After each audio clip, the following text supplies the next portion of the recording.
Welcome to episode 526. In 10. Welcome. Thank you for suffering through that last week. That was a lot of fun. Yeah. Oh, man. So it looks like I'm doing great. Looks like you're in another place. So you're. I am in my office. I am remotely working. So I'm sitting in the parking lot I'm doing some contract work for my former employer to help them out of a jam. And so I am in glorious Connecticut.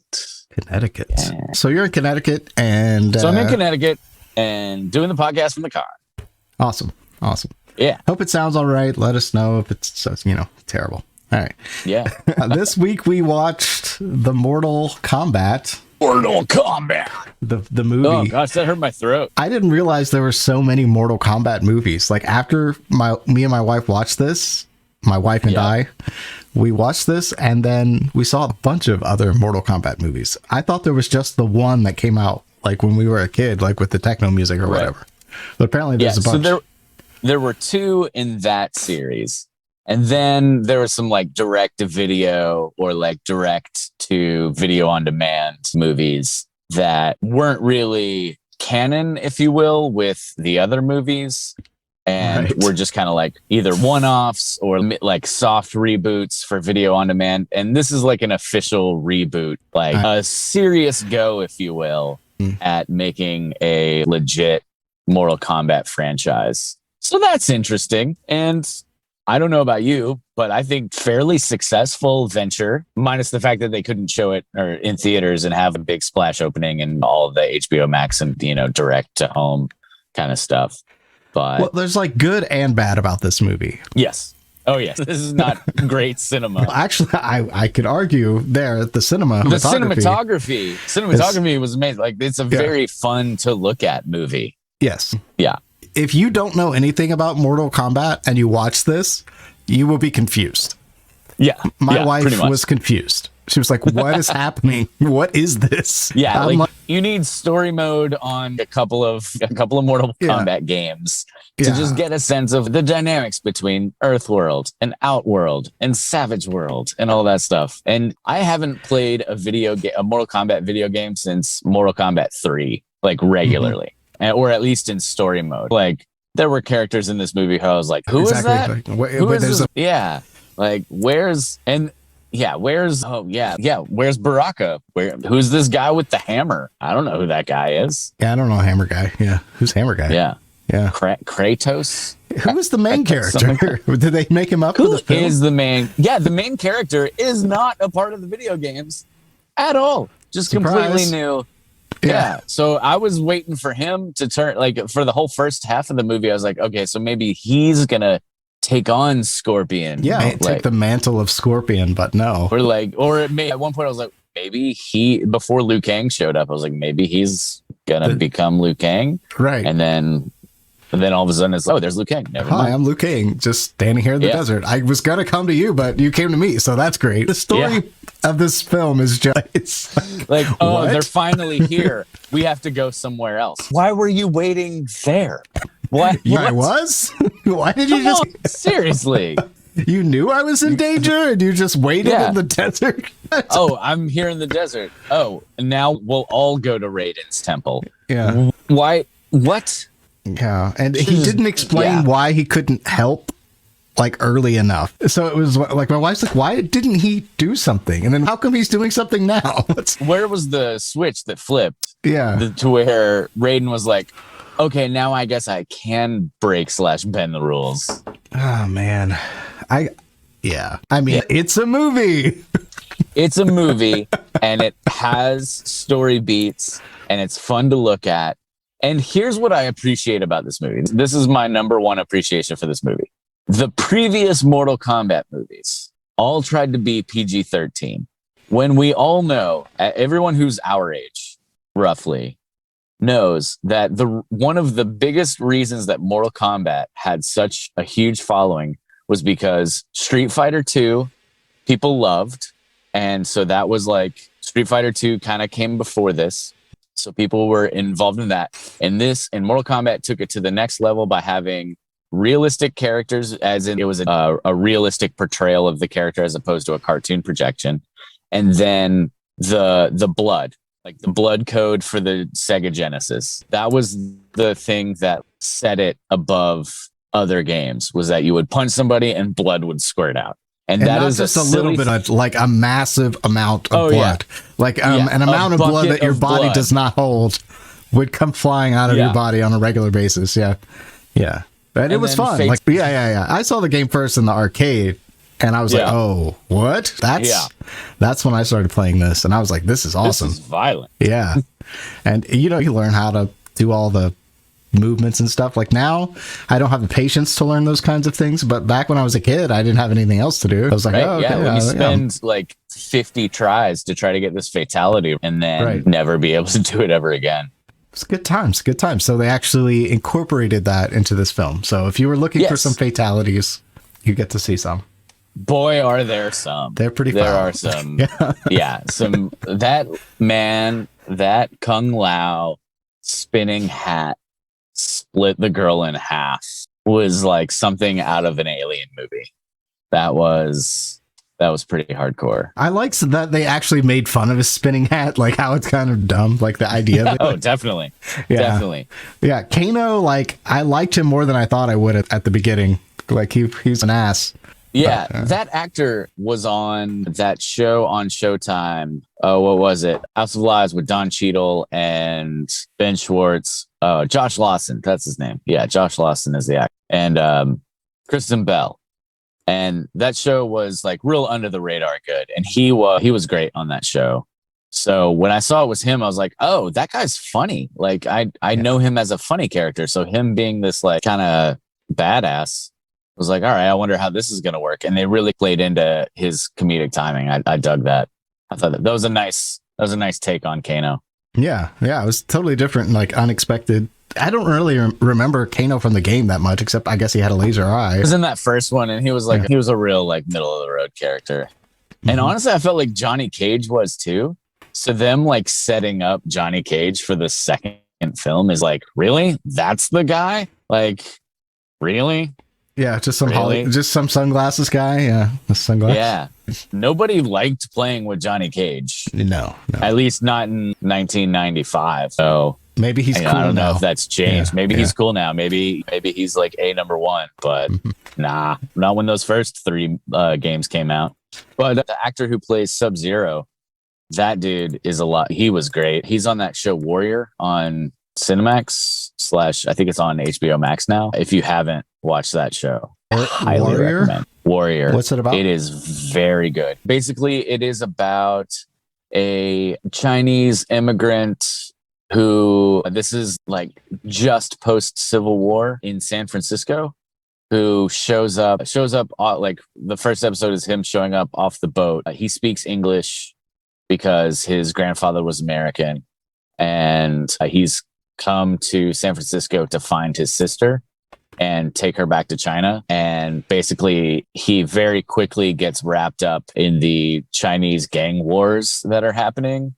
But then there's also a storyline with the mayor of San Francisco and the deputy mayor, and them secretly working with some of the gangs for opium trade reasons. Do they show the real architecture of those giant buildings, or do they show like a modern interpretation of? I feel like it looks fairly like period. Like I feel like it looks fairly accurate. The coolest part about the show is that the concept of the show was originally written by Bruce Lee.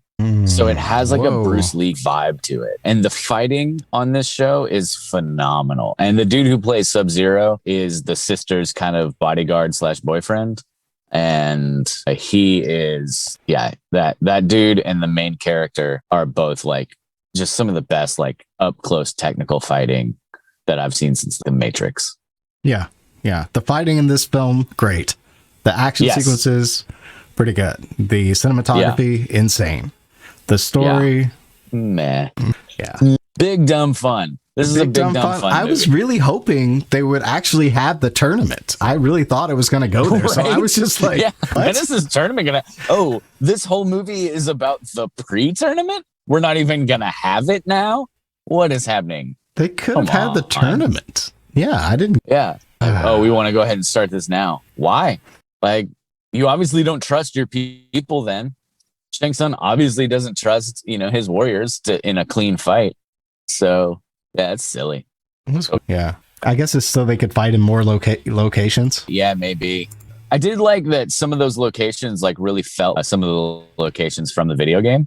Like it felt the pit and like the little ice air arena, even though it's that like boxing gym. Understand why Sub-Zero didn't kill everyone. If he can really just make shit freeze like that, like, dude, he's overpowered. Like, yeah, why are you even letting people stick around? Yeah, they shouldn't have given him so much power to freeze stuff and then him not use it when it mattered. Like it's like when the Power Rangers would like wait for the monster to turn like into like giant sized before they formed the Megazord. It was like, why don't y'all just like, at the first sign of danger, call your Megazord and stomp this tiny monster before it becomes a giant beast.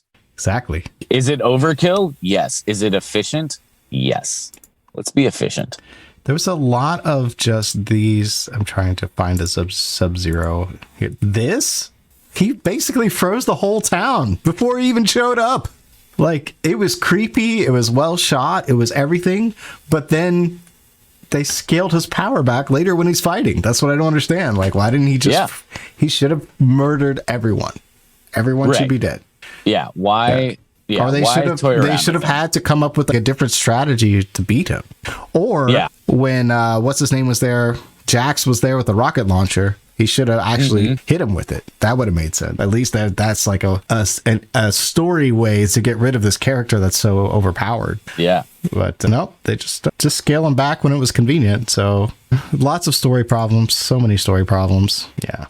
Man, that dude who plays Kung Lao, he is a fit fella. Yeah. He had some, I don't know. What's this muscle that goes from here to here? Like that the neck muscle? Is that the traps? Are those the traps? You're talking to somebody that works out maybe once a week. I'm lucky. So this guy's, whatever those muscles are. Yeah. He's pretty ripped, and Liu Kang actually was ripped too. Like, he's skinny, but he was, had all kind of muscle. I think maybe that's like vegetarian muscle, where it's just like tight and strength. Like beefy. No, like so more toned, and it's beefy. like slimmer muscle. Yeah, he's probably like a vegan or something. I don't know what I'm talking about. Nobody had a motivation for anything except let's win the tournament before the tournament happens. Like, they even got the main, like, this is the final guy. Like, boss. He's gonna leave and risk himself going to Earth. Come on. Yeah. I don't know. Don't get me wrong. Like, I thought they did a good job of him. Like, we're talking about Goro, by the way, for anyone not watching on the YouTube. He has 4 arms, and he's incredibly ugly and giant. Yes. That was a fun fight. Like, it's just weird and the way their powers worked. I don't know, man. What do they call it? They had a word for it. No, have no idea. But it's like, you just have to believe in yourself, and then your power shows up, which is a nice, like, premise. It's a nice thing. Yeah. It's just, like, the main character's power was, like, a armor. Yeah, crazy. Weird. Yeah, armor that showed up with a weird, like... power-absorbing... arm, like, forearm weapon, blade situation. Yeah. Like a police nightstick. Kind of. That's the best thing I could think of. Yeah. That comes out of his arm. So strange. Yeah. And then this was weird. Oh yeah, Jax. Let's have some. This monks. guy, Jimmy Olsen on Supergirl to Jax. Is that who that is? Oh, I haven't been. Yeah, I've been watching the Superman and Lois. Oh right, but not the Supergirl. You've been watching the Supergirl? No, I used to. Like those first like 2 seasons I watched, and he was Jimmy Olsen on those, and then his arms, man. So some monks in a magic temple make him electronic arms. Okay, I bought that. What I didn't buy was his arms like magically transforming into massive, strong arms. Because him learning his chi or whatever the word was for it is what made these arms more mechanical. Couldn't we have just built them from scratch and then you use your special chi for some other cool thing? Like, I don't know. Shooting missiles out of those arms would be nice. What did they call the power? I'm trying to find the word for it. Oh, Arma. Yeah, that's pretty cool. No, it's cool. It's like they use that in games, and then just like a D&D type of thing, I think. Oh, okay. Yeah. Sweet. Yeah. Gotcha. Like it's. So this is not a new made-up term. No, it's legit. Okay. Like it's okay. It's like magic, right?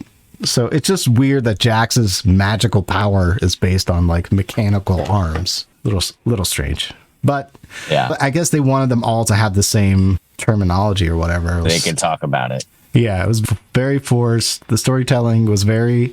Wait, you're not going to have the Mortal Kombat tournament that we're all here to watch. That's not going to happen in this movie at all. We're going to go to Outworld to see this shot, and that's it. Yeah.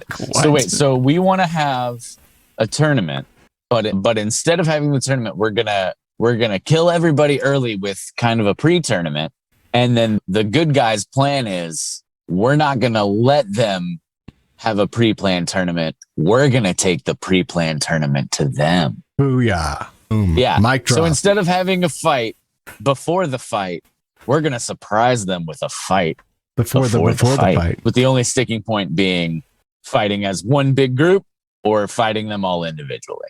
Still, I mean that.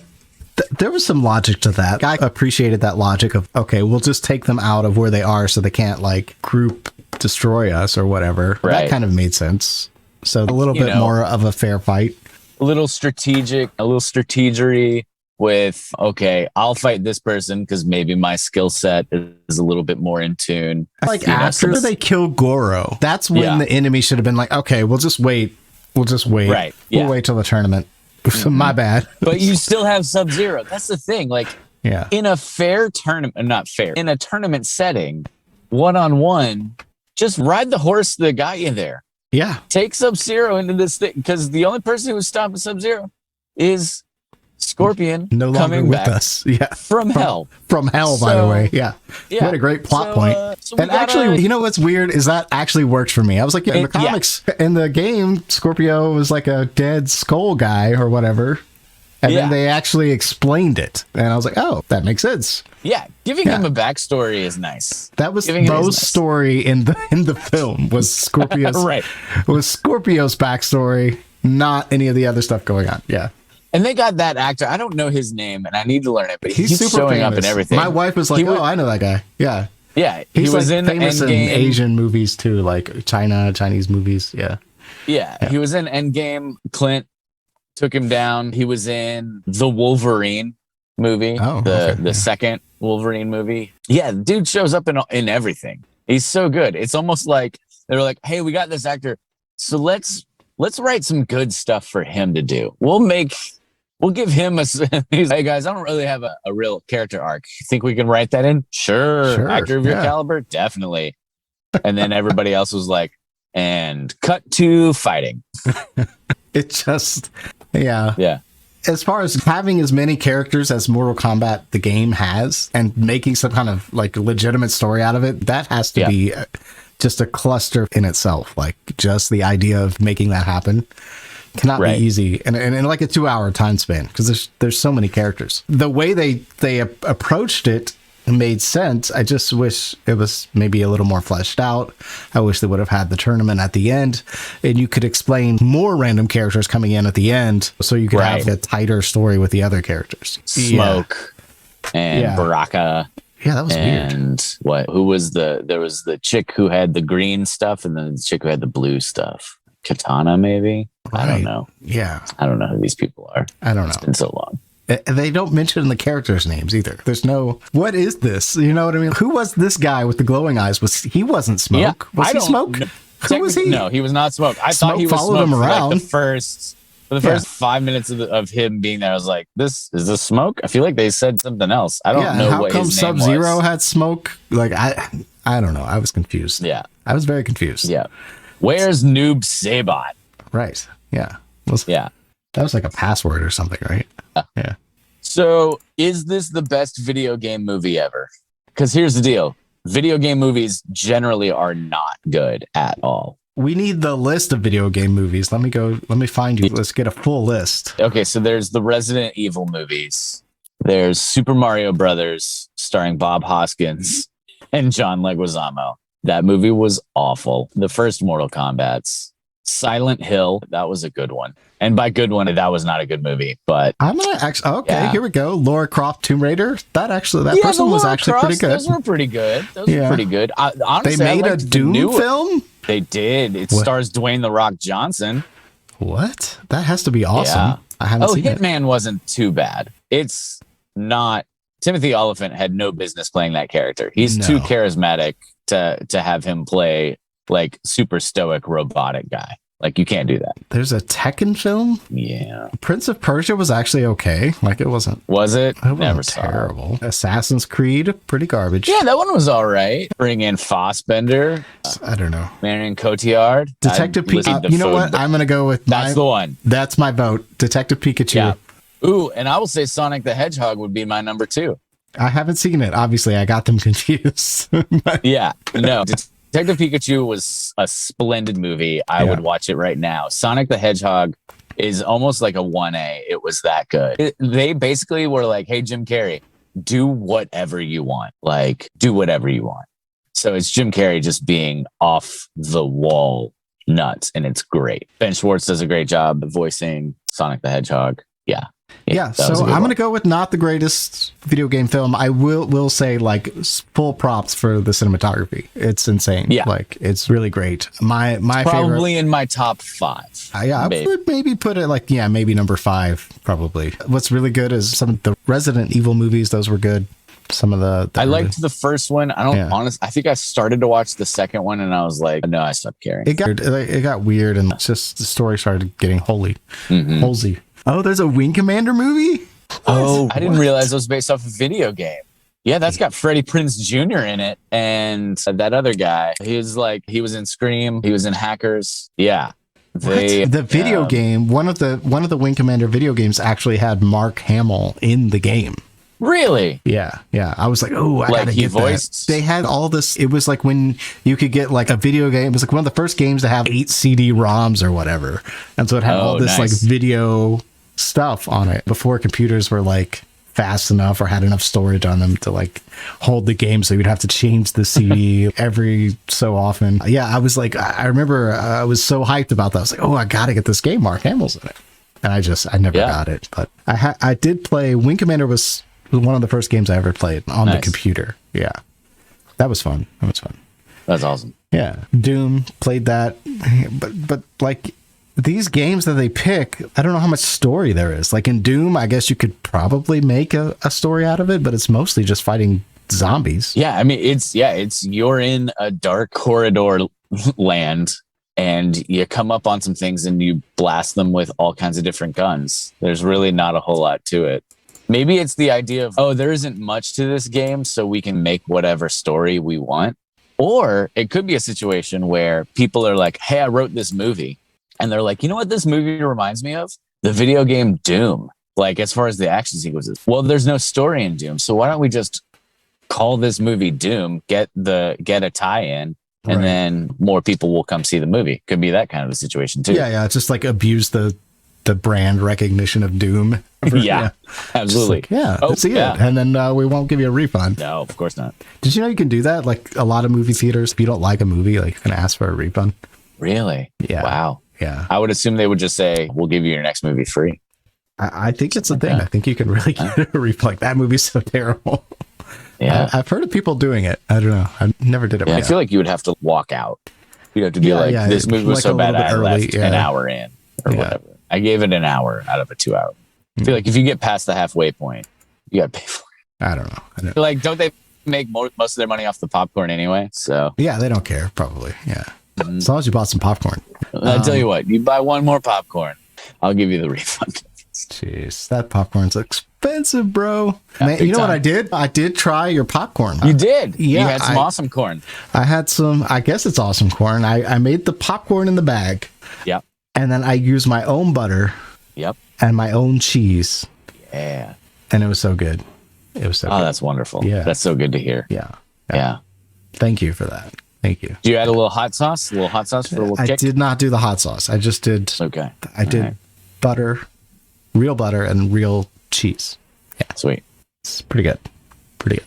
Nice. That's great. For Christmas, I got a little like popcorn seasoning kit with 4 different popcorn seasonings. There's like a ranch something, there's like a sweet barbecue, and there's 2 other ones. That's fun. So yeah, I keep like on nights when we have a light dinner, if it's like a fish and vegetables kind of night, I'll be like, ooh, I'm going to make popcorn later. And then I forget, or it gets 10 p.m. and I'm like, it's too late to eat popcorn. I can't do it. Yeah. It's not a thing that I eat a lot. It's like a once every 3 months type of thing. Like I'll have some popcorn. Yeah. Yeah. If I'm watching a movie like Mortal Kombat, I'll think about having some popcorn. I did. It crossed my mind. I was like, it crossed my mind for this movie specifically to drive to Baxter, buy a bag, load it up with butter, drive it home, and watch the Mortal Kombat movie. I legit thought about that because why not? And another thing that saved this movie for me was the music. I felt like they had some really well crafted music and like sound effects in general. Like just the sound of the film was it was well done sound design and music tracks that like really just kept you watching, even though you probably should have turned it off like 20 minutes ago. Right.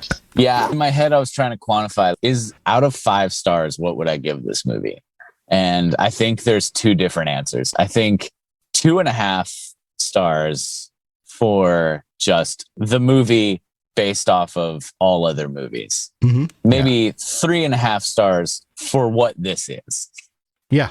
Like, this the movie were not high for this film. Yeah, exactly. It's like, for what this is, they did a good job of it. If you're putting this movie up against, The Dark Knight, not a chance. Why is it that Forrest Gump was the movie that, like, if you put this up against Forrest Gump? If you put this up against Forrest Gump, obviously there's going to be a step down. Yeah. I don't know why that came to my head. How is Sonya Blade like Jenny? I was wondering, like, I knew when they described the tattoos and how they transfer to people, like, you knew they were setting that up for Sonya. Like, when is that going to happen? You're just waiting for her to kill him, basically, the entire film. Yeah. Okay, hurry up, kill the guy, get the tattoo. I don't know, man. It was fun, but I don't think I'll watch it again. It's on. Like, I'm flipping through the channels and it's on, and I've got 20 minutes before I'm supposed to get up and do something. Or like maybe I'm gonna like cook dinner in the other room, but I'll just like hear what's going on or whatever. I would 100% do that. Or I'm about to go to bed, but I'm not super tired yet, so I'll just let it play. Definitely. But am I gonna pull up HBO Max, see this movie, or not pull up HBO Max knowing full well that I'm watching Mortal Kombat? Click on it. Set aside an hour and 46 minutes or whatever this is to watch Mortal Kombat. Yeah, I don't think I'll do that, but I definitely, like, if it was on and like when it eventually is on TBS, I'm going to be like, oh, sorry, I'm late to this meeting, guys. Mortal Kombat was on, and I just wanted to see what's her name get split in half by Kung Lao's spinning hat. I wanted to see that scene, and I figured y'all wouldn't mind.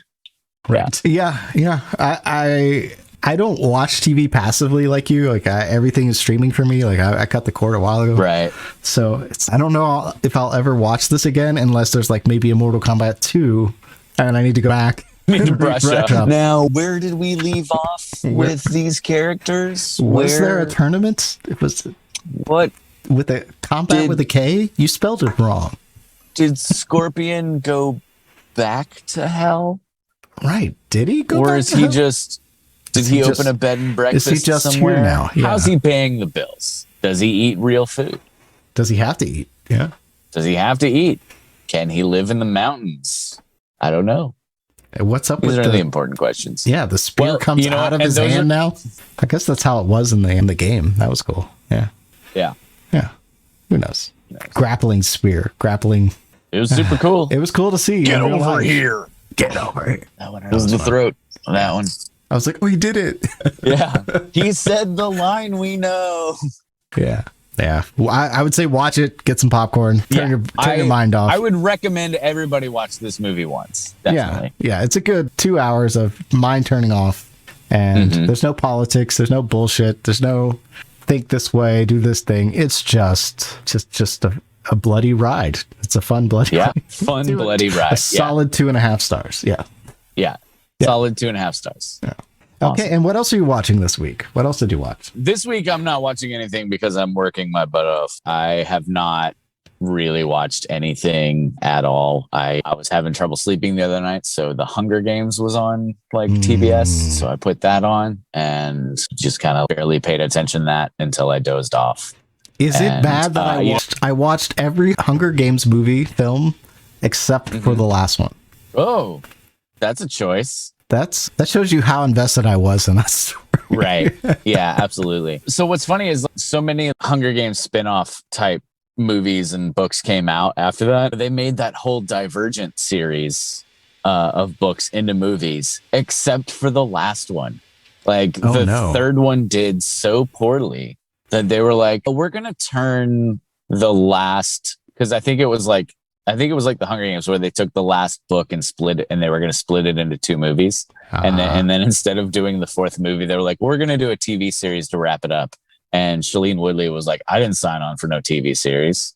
I don't know what you're talking about. We need to rework my contract. So it's just been like sitting in like development hell for years, and they're never going to finish the story. That's weird. Yeah. I think now people should be more, I would think Hollywood stars would be happy to do television now, since I don't know, that's where people watch things. Yeah, I feel like that's where that's people are watching way more streaming service stuff.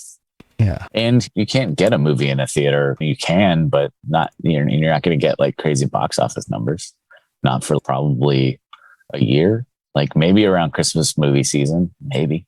I don't know. See how it goes. Yeah, maybe this Christmas. It's good. I guess they didn't all go out of business, although it would have been fun to see them all go out of business and then some other like new company come in and buy them all. That would have been fun, or an opportunity for people like us to buy them. Yeah. Yeah. But no, that didn't happen. Get more like small studios putting stuff out. And I feel like there was that time where, and even right now, Netflix is putting out like a new movie a week, and not all of them are like big budget stuff. Melissa McCarthy and Ben Falcone's production company, like they just pump out a new movie every like 6 months with Melissa McCarthy and her friends. I watched the superhero movie with her and Octavia Spencer. And then what's his name? Oh gosh, he was on Boardwalk Empire. Bobby Cannavale. He's in that movie. And then him and Melissa McCarthy did another movie that was on like Netflix or Prime or HBO Max or something. Superintelligence. That was funny. That same production company. That was fun. So it's like, are these movies that need to go into theaters? No. Popping them onto Netflix or HBO Max or Prime or whatever, that's fun. And they can churn them out for a pretty like low budget, compared to like, relatively speaking. I mean, Avengers Endgame or something like that. The cost of making films is like just constantly going down. Technology is more affordable. Yeah. Absolutely. And then I started watching, what did I start watching? The Nevers. I know we spoke about Joss Whedon before on the show. I didn't know it was his thing. We gave him a hard time. We've definitely given him a hard time. This might be some kind of like redemption arc for him, because this show is great. Is it good?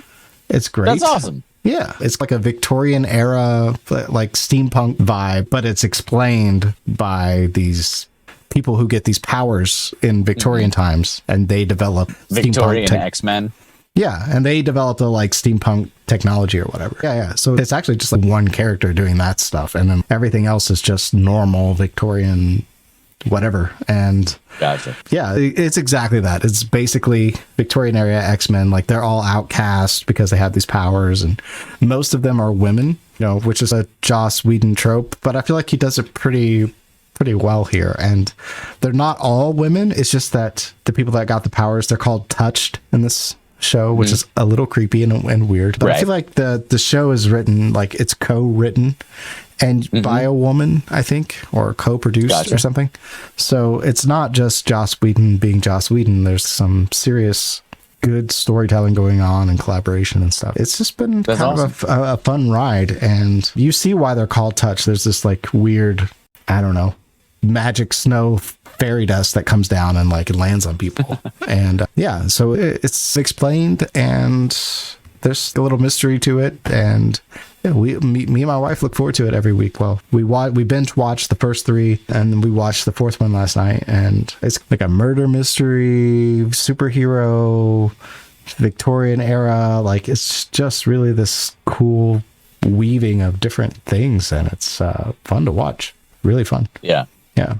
Yeah, it's been on our list. We haven't started it yet. We've still got to finish American Gods, and then I think we're going to get into it after that. Yeah, we finished American Gods. Awesome. Yeah, I don't want to give it away, but I feel like there's more to be told with that story. Yeah, I think they're going to try to do a movie to wrap it all up, since the 4th season has been it's canceled. See how that goes. Yeah, I think they're done. So I think they're just going to try to tie it up with a movie to put a button on it, and then it felt like it just ended without an ending. So I hate for it to be like a letdown, but it felt like a letdown for me. Yeah. That show always feel like when you're watching American Gods, it feels like it's going to go somewhere and then it goes somewhere else. Yeah. It's like, and now we're going to get to the war we've been talking about. But first, we have to go else. You got to go to Wisconsin or something. There's just too many side quests in that show. Yeah, so a movie putting a button on that would be great. And I guess that's it. Thanks for listening. Yeah, thanks everybody. Make sure you subscribe watch Mortal Kombat. Why not? Or whatever this is. And if you're listening on iTunes. Yeah. And we'll talk to you next week. Thank you. Sounds good. Thanks, Ben. Bye. Bye-bye.